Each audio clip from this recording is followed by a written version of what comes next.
Hello, everyone, and welcome to the Counsel Code, a podcast series by Volody. I'm 𝐿𝐿, VP of Sales at Volody, and your host of this podcast. Volody is a leading legal tech software company transforming the legal landscape since 2016. Our solution portfolio includes contract lifecycle management, litigation management, insider trading compliance software, empowering the legal team with cutting-edge technology.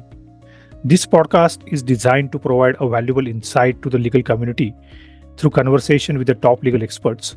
We will explore their professional journey, key learnings, challenges, strategies, and perspective to provide you a deeper understanding of evolving legal world.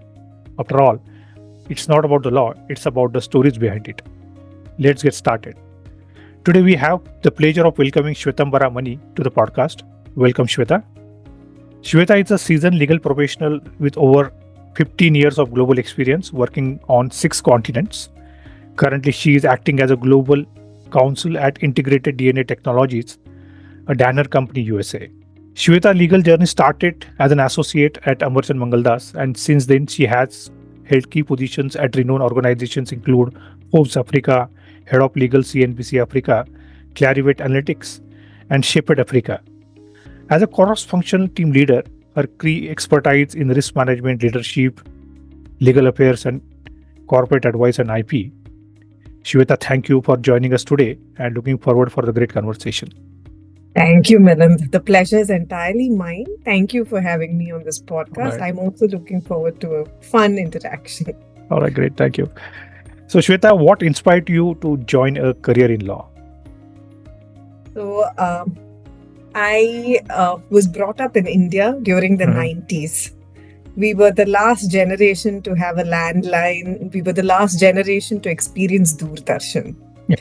So, my inspiration did not come from the media, unfortunately. So I think when we were young, there was a lot of focus on what we enjoyed studying. So my enjoyment seemed to be in subjects like history, civics, economics, geography. And that led me to shortlist 2 career options. One was journalism and one was law. Okay. My mother actually saw me a better fit as a lawyer, and it really helps when your mother encourages you. It means the journey is going to go ahead.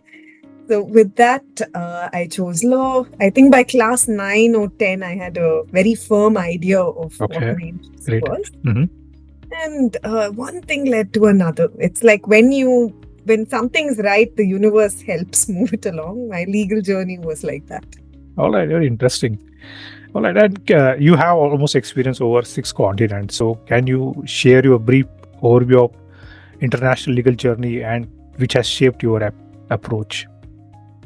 It's a very good question, Milind. So when I graduated, I joined Amarchand for a couple of years, 3 years almost.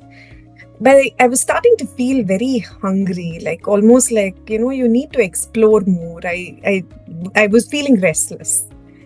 And I had this curiosity of, how do laws operate outside? How is the world outside our home country? Okay. And I think that curiosity prompted me to do a master's at UCLA. And then slowly, I think I allowed my journey to go with the flow. Oh, okay. Point where I did return to India after my master's, and then my personal life took me to South Africa. Okay. I moved for personal reasons, but my career followed right after that. And I think one step after another, things fell in place. But if you ask me what would be the turning point, I think the move to South Africa was a very, very important turning point in my journey. Because it was a system I wasn't educated in. It was a system, for the first time I was in a system where I did not have an education in that system. Yeah. And I had to apply certain things from India, from USA. And I think that was the biggest realization. Laws are very similar. Yes, there are differences here and there, but the objectives, what they want to achieve, there are strong similarities across many countries. Yeah, that's interesting actually. Okay. You have always expertise in data privacy. So what are the biggest privacy challenge across the regions and how do you address them? So privacy was not really something legal teams looked at, say, Correct. 10 years ago. Yeah. It was just coming to the forefront, and in many countries, a system didn't exist. It's a new area of law which is developing very, very fast. The Correct. speed at which it has grown in the past 10 years is a lot. Correct. But our legal teams are still trying to come to terms with that growth. So be it knowledge, staffing, resourcing of these privacy teams, as well as training high touch points within your business. Like a marketing team, a HR team, a financing teams which have high amounts of impact in privacy need the training. So correct. Privacy they see as a legal matter, but sometimes it is a business matter. The overall business needs to take an approach on privacy. And I think that is the biggest challenge. Translating a very technical, new legal subject to the flavor of the business. Correct. Along with privacy, there is again challenge related to dispute resolutions, right? It differs actually from continent to continent. Would like to share some of your experience on that?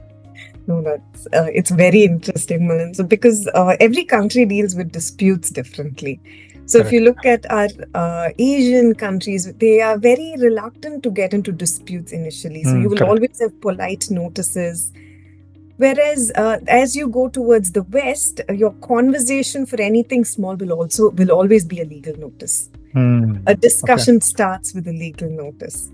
So we have to be amenable to different types of dispute resolution. And I always encourage teams to you will never go wrong if you try for that mutual discussion. You try for a negotiation. So it can be your biggest customer, it can be a difficult conversation, but making that first effort to try for a mutual discussion is where our expertise comes. And despite the aggression levels across the country or across the globe, it's a system you can choose. Always try for that discussion. Yeah, I agree with you actually. I mean, it's very essential. Most of the disputes can get resolved actually by mutual conversation. And especially in India, of course, we do that activity, right? I mean, that's the first step basically has been adopted. And I'm happy to say that's the same strategy has been used in other continents as well. No, I'm also happy to hear, because I was wondering if it had passed, but I'm happy to hear it's still the primary facet at this point. Correct. I just want your views on basically how the strong compliance framework worked actually, which help you basically to mitigate the risk which you come across during your journey. No, they're touching on very critical areas. We did privacy, we did disputes, and now we're coming to compliance. Compliance is very key, Milind. I feel for any company, especially with a global presence, a compliance framework is very important. Because it's the trust of your own employees, it's the trust of your customers, and the trust of your shareholders all come together in you having a strong compliance network. Correct. So I would suggest compliance, it has two critical components. One is a very proactive component where you train your staff, you give them a code of conduct, you create a culture around your company. That is the compliance proaction. The reactive is when things go wrong. Correct.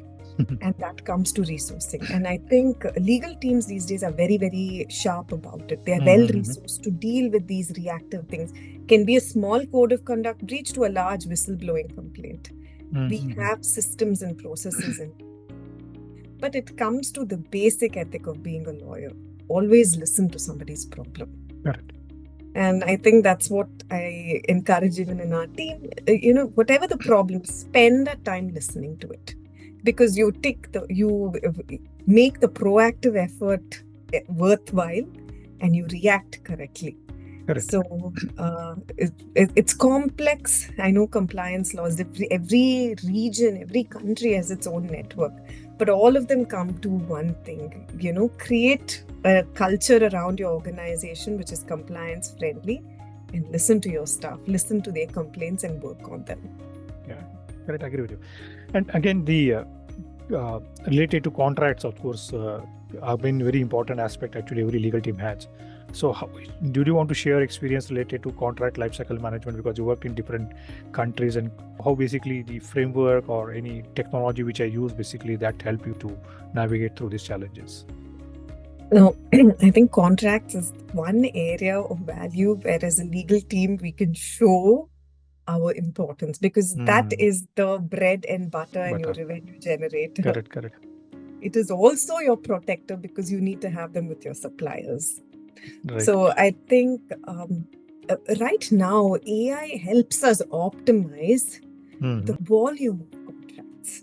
So it does help give you some insight and some metrics into the number of NDAs you receive. There is a system. So we have technology helping us. Correct. But I think managing contracts or ensuring that legal support is there and the right amount in the life cycle of a contract is very important. So be it at the negotiation table or at the review stage or the drafting stage, ensuring legal is your companion is very important. And that stays the same globally. Wherever you go, I think ensuring that you're getting the right legal advice at these critical stages makes a contract worthwhile. But at this stage, we're in a lucky space now where our processes are optimal. Yeah, absolutely. Yeah.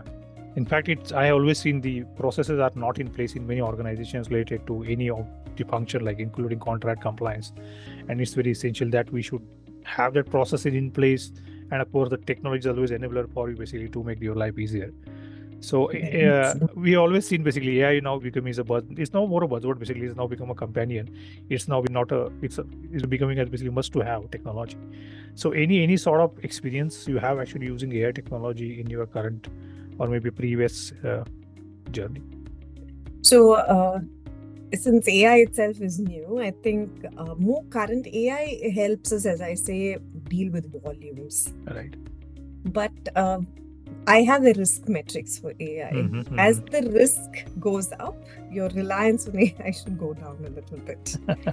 And this can be in whether you're researching something for an argument, whether it's a very important commercial contract or a legal opinion.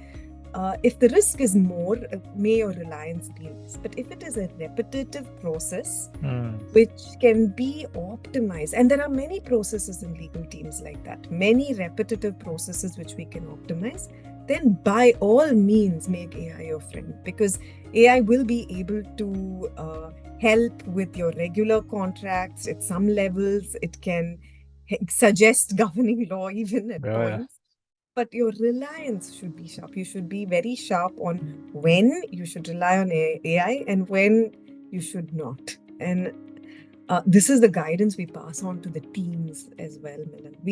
We've started asking them, why do you want to implement this tool? Because AI is the new shiny toy in most businesses. So when you ask them why, it actually sends them back to think, why? What am I optimizing here? Is it turnaround time? Is it quality? What am I achieving? Correct. And only then does it have effect. So it's a good friend, great to have a technology partner which is smart, but your reliance should be smart, not uniform for everything. Yeah, I agree with you, Shweta. Actually, it's completely dependent on AI. Will take a lot of time. Maybe it's future. It will take some few more years. However, currently it's basically the involvement of the human being actually to validate what is the AI is being providing the output to you. So it's a combination of AI and human who will make your processes or maybe the turnaround time or whatever the metrics you're talking about more easier and be more flexible as well.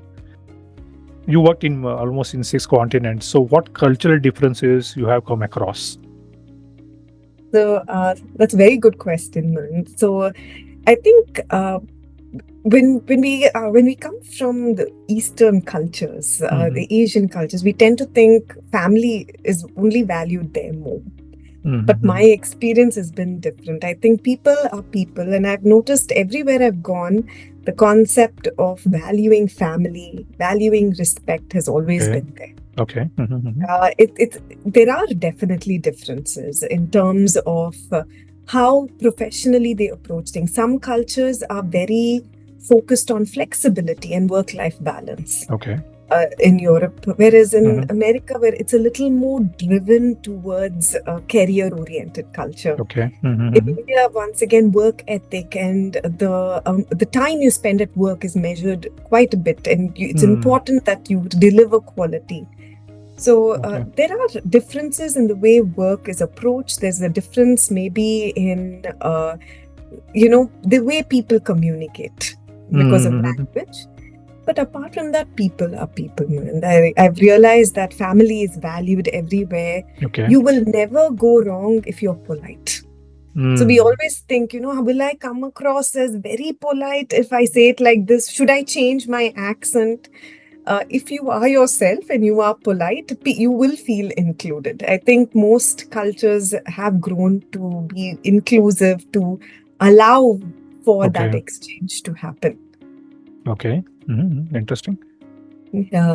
And I think what's very interesting is that Africa and African cultures are very similar to Indian cultures. Okay. In terms of, a strong bond between parents and kids. Okay. The children looking after parents. Oh. That the reciprocal relationship. And Indian movies and TV serials are appreciated by all of them across the globe, that I'll have to say. Once a colleague comes up to me and he says, did you see this movie? And he gave me an acronym, RWRR or something. RRR. Yeah. Then I realized it's actually some Rocky or Rani ki prem kahani, which he absolutely loved.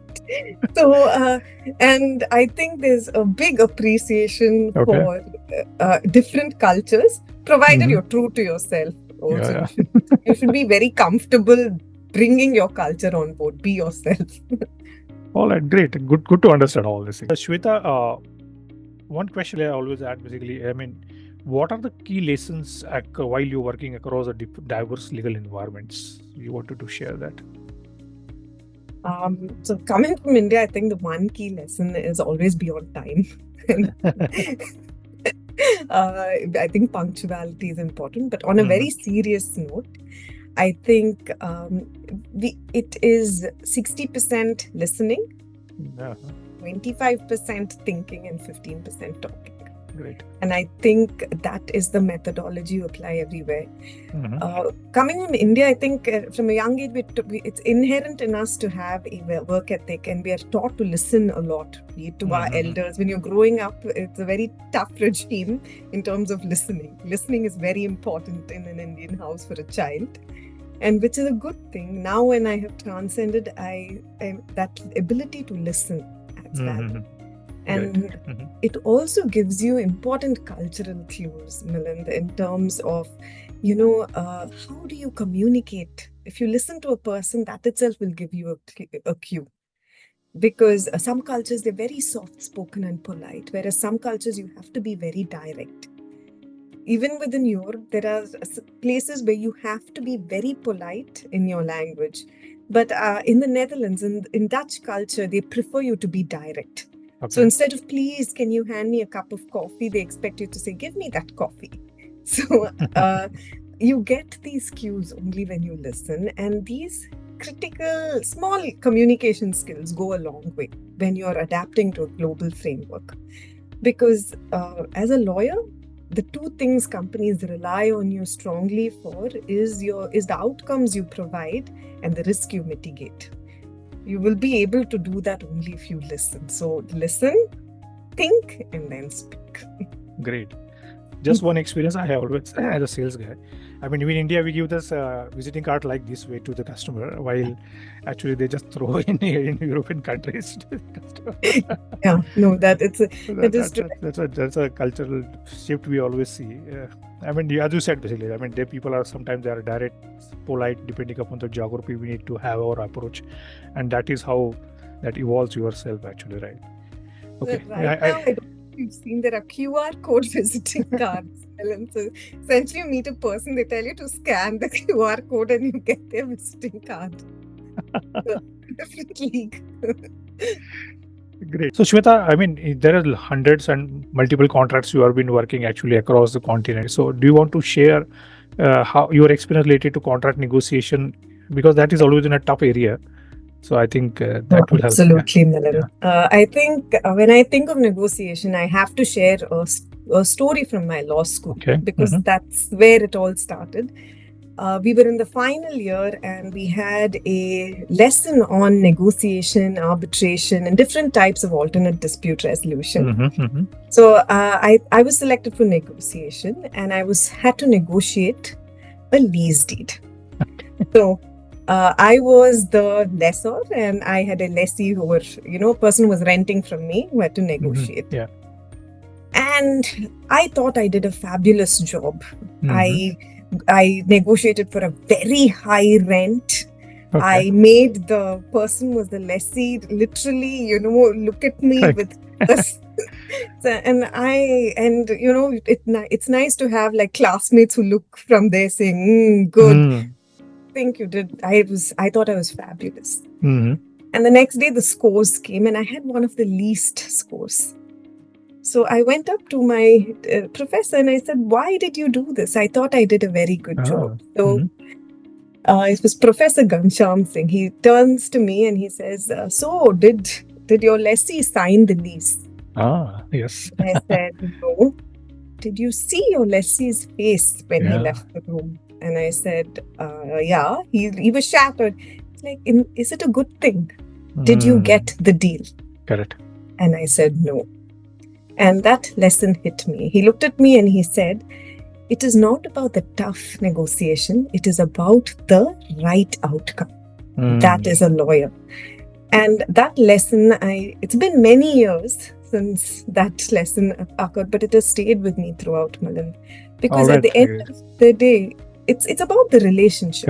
Correct. There is a whole life cycle of events which start after a contract is signed. Absolutely. A relationship actually begins only after a contract is signed. Correct. So it's very important to be fair, very important to negotiate well. And that lesson actually changed the way I approach negotiations. Fantastic. Great. You did. Agree with you, actually. I mean, 100% agree with you. Many companies basically no more looks at their vendor supplier. They look them basically as a sub-partner, because they have to work, because the journey has to be together. And it's a win-win situation for both of the parties. That's where the approach we always seen. And bleeding the vendor or supplier is not going to achieve your objective, right? Basically, he should be earning as well along with you. I mean, it's a journey for both the partners and as well as the company together to make the more product solutions actually for the market. Good. So Shweta, what advice you would like to give for the lawyers looking to build a successful international career? No, I think a good international career begins with a good career at home, a good education and career at home. Okay. The Indian law degree is very versatile. Okay, great. It has the ability to give you a good foundation, no matter what other system you use, any common law system or civil law system. It's a good base degree to have. So with a lot of respect for my Indian roots, I say, let it begin with a good education and a good career at home. The second thing is focus more on what is it that you want to do than just go international. To be honest, what really do you love? Is it the contracting do you love? Do you really like taxation? Is it privacy? Is it technology? Focus on areas of law which you love and then build on it. Because sometimes the focus is on going international and you'll do anything. I think that approach defeats itself. There's plenty out there. And there's a wonderful system back home in terms of opportunity. So focus on what you really love to do. And the third and the most critical thing is there are different ways to get to this international destination. You can do a master's, you can join an international company, do a secondment at a law firm. So don't think there's only one road. Be open to multiple different paths, and you will get You will get to your destination if that's what you want. So let's move to the next rapid fire round. And I have almost 10 questions for you, and you can answer to them. All right. So my first question to you, what is the one word that comes to mind when I say contracts? 70 pages. How do you define a success as a legal leader? Collaboration. What is your favorite legal term or phrase? Notwithstanding or non-obstante. I think we use this very regularly. Notwithstanding what is said, this is it. Which case in history inspired you the most? So I think it's Royal Hatcheries versus State of AP. Okay. Mm-hmm. It had solely 𝐻𝐿 who was making arguments. A very interesting case. Okay. Okay. What's the biggest myth about being an in-house lawyer? That we have a lot of free time.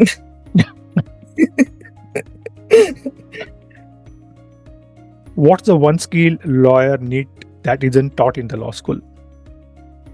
I think it is effective communication. Great. Mm-hmm. Okay.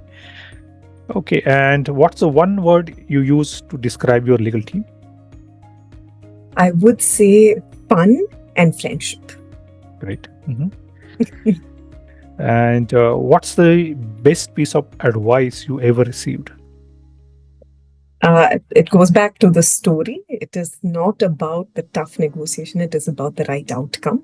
Mm-hmm. It's something which has stayed with me throughout. Okay. What's the most rewarding part of your job? It is meeting brilliant minds from different fields, be it research or marketing or sales or very brilliant minds you meet on a daily basis. All right, great. Coffee or tea during the negotiation? Coffee, for sure.